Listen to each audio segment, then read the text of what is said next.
السلام علیکم ناظرین، میں ہوں علی نواز. آپ دیکھ رہے ہیں میرا یوٹیوب چینل ٹاک زون. ناظرین، 3 سٹوریز پر بات کریں گے. سب سے پہلے سٹوری ہوگی ہمارے پاس علامہ سعد حسین رضوی کہاں پر ہیں. پیر سرور سیفی صاحب نے آج واضح طور پر بتا دیا ہے کہ وہ کس کی تحویل میں ہیں، کس کے پاس ہیں.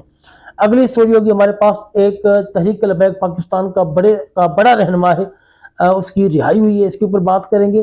تیسری بات کریں گے جو مجلس شورا ہے ان کے اوپر بے جا تنقید. یہ 3 موضوعات ہیں ہمارے پاس، ان کے اوپر بات کریں گے. اس سے پہلے اگر آپ میرے چینل پر پہلی مرتبہ آئے تو چینل کو لائک اور سبسکرائب ضرور کر دیں تاکہ یہ حق اور سچ کی آواز اسی طرح آپ تک پہنچتی رہے. ویڈیو میں کمنٹ ضرور کیا کریں. چلتے ہیں اپنے موضوع کی طرف. جی ناظرین، سب سے پہلے بات کرتے ہیں علامہ سعد حسین رضوی کے بارے میں. ثانیہ مرید کے بعد آپ لوگوں کو پتا ہے کہ وہ منظر عام پر نہیں تھے. میں نے 2-3 ویڈیو میں یہ کلیئر بتا دیا تھا کہ وہ اداروں کے پاس ہیں. میں نے ایجنسیوں کا نام نہیں لیا تھا. دبے الفاظ میں نے یہی کہا تھا کہ وہ اداروں کے پاس ہیں اور صحیح سلامت اور محفوظ ہیں. بالکل ابھی تک یہی خبر پیر سرور شاہ سیفی صاحب نے بھی بتا دی ہے کہ وہ ایجنسیوں کی تحویل میں ہیں. اتنا عرصہ سارے لوگ خاموش رہے، کسی نے بھی کوئی بات نہیں بتائی. نہ ہی کسی کورٹ میں کوئی کیس ہوا، نہ ہی کوئی ایسی بات سامنے آئی کہ وہ کہاں پر ہے. یقیناً کوئی مصلحت ہوگی اس میں بھی.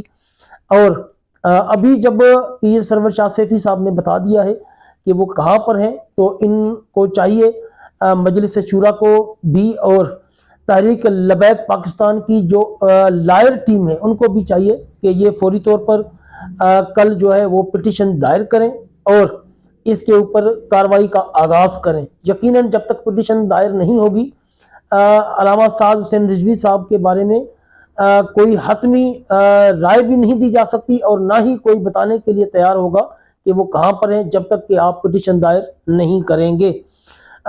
کافی باتیں سوشل میڈیا پر چل رہی ہے. کافی لوگ عجیب قسم کی باتیں کر رہے ہیں کہ جی ہمیں کافی گمراہ کیا ہے قائدین نے اور مجلس شورا نے بھی. تو میں ان لوگوں کو بتا دوں کہ آپ صبر کا دامن ہاتھ سے نہ چھوڑیں اور صبر کریں. یقیناً آنے والے چند دنوں میں جو وکلا ٹیم ہے وہ پٹیشن بھی دائر کرے گی اور ان کی بازیابی کے لیے کوششیں تیز کرے گی. اب بات کرنے کا مقصد یہ ہے کہ یہ بوکھلائی ہوئی حکومت مریم نواز کی یہ چاہتی کیا ہے. اتنا ظلم اور جبر اور بربریت کرنے کے بعد ان کو جو ہے وہ اپنی ایجنسیوں کی تحویل میں رکھنا یہ ماورائے عدالت، ماورائے آئین اور قانون ہے. ہر سیاسی اور دینی جماعت کو اپنی سرگرمیاں جاری رکھنے کا حق ہوتا ہے اور وہ حق رکھتی بھی ہیں. ایک آزاد معاشرہ جہاں پر بھی ہے وہاں پر ان کو فل اجازت ہوتی ہے کہ وہ اپنی آزادی کے ساتھ ہر قسم کی بات کریں جو کہ قانون اور آئین کے دائرے میں ہو، ملکی مفادات کے خلاف نہ ہو. تو پھر علامہ سعد حسین رضوی اور علامہ انس رضوی کو کیوں جو ہے ایجنسیوں نے اپنی تحویل میں رکھا ہوا ہے. میں حکومت پاکستان سے بھی اور تمام اداروں سے بھی یہی کہوں گا کہ ان کو فوری طور پر رہا کیا جائے. اگر آپ سمجھتے ہیں کہ وہ کسی کیس میں مطلوب ہے تو آپ ان کو عدالتوں میں پیش کریں تاکہ قانونی راہ ہموار ہو سکے اور ان کی جو تحریک لبیک پاکستان ہے ان کو بھی یقین ہو جائے کہ ہمارے قائدین صحیح سلامت ہیں. دوسری بات یہ کہ پیر سرور شاہ سیفی صاحب نے علامہ سعد حسین رضوی کے بارے میں بتا دیا ہے کہ وہ ایجنسیوں کی تحویل میں ہیں، لیکن علامہ انس رضوی صاحب کے بارے میں نہیں بتایا. میری ان سے گزارش ہوگی کہ اگر وہ میری یہ ویڈیو دیکھ رہے ہیں یا ان تک میری آواز پہنچتی ہے تو وہ علامہ انس رضوی صاحب کے بارے میں بھی ضرور آگاہ کریں کہ وہ بھی ایجنسیوں کی تحویل میں ہیں یا نہیں ہیں. ناظرین، چلتے ہیں اپنی اگلی خبر کی طرف. تحریک لبیک پاکستان کے ایک بڑے لیڈر ان کی رہائی ہوئی ہے. ضلع قصور ثانی خطیب الاسلام منظور نظر قبلہ امیر المجاہدین حضرت علامہ محمد عمران رضوی صاحب کو